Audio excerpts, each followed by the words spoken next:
हिमाचल प्रदेश में कांग्रेस की 4 लोकसभा सीटों के साथ ही विधानसभा की 6 सीटों पर भी उपचुनाव हो रहा है और इस बार का चुनाव बीजेपी पर बहुत भारी पड़ता दिखाई दे रहा है। हिमाचल प्रदेश बीजेपी में बगावत हो गई है और ये बगावत बीजेपी की उस रणनीति के चलते हुई है जिसमें उसने कांग्रेस को कमजोर करने की कोशिश की थी।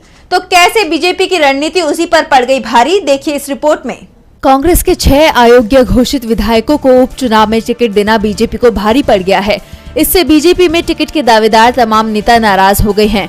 कई ने तो बगावत कर दी है तो कई ने चुनाव प्रचार से दूरी बना ली है। सुजानपुर से बीजेपी के दिग्गज नेता रिटायर्ड कैप्टन रंजीत सिंह राणा ने बीजेपी से इस्तीफा दे दिया है और कांग्रेस में शामिल हो गए। गगरेट से राकेश कालिया भी कांग्रेस में शामिल हो चुके हैं और कांग्रेस ने उन्हें इसी सीट से टिकट भी दे दिया है।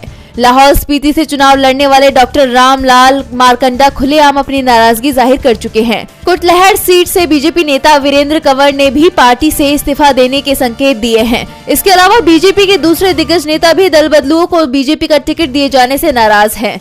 बीजेपी संगठन से जुड़े कई नेता बगावत कर चुके हैं। हालात ये हो गए हैं कि बीजेपी को चुनाव प्रचार के लिए अब कार्यकर्ता भी नहीं मिल रहे हैं। नालागढ़ से निर्दलीय विधायक कृष्णलाल ठाकुर के बीजेपी में शामिल होने के बाद से ही इसी सीट पर 2022 का चुनाव लड़े लखविंदर राणा ने कांग्रेस में शामिल होने का ऐलान कर दिया है। साफ है कि बीजेपी की रणनीति अब उसी पर भारी पड़ती दिखाई दे रही है और इसका असर लोकसभा चुनाव पर भी दिखाई दे रहा है।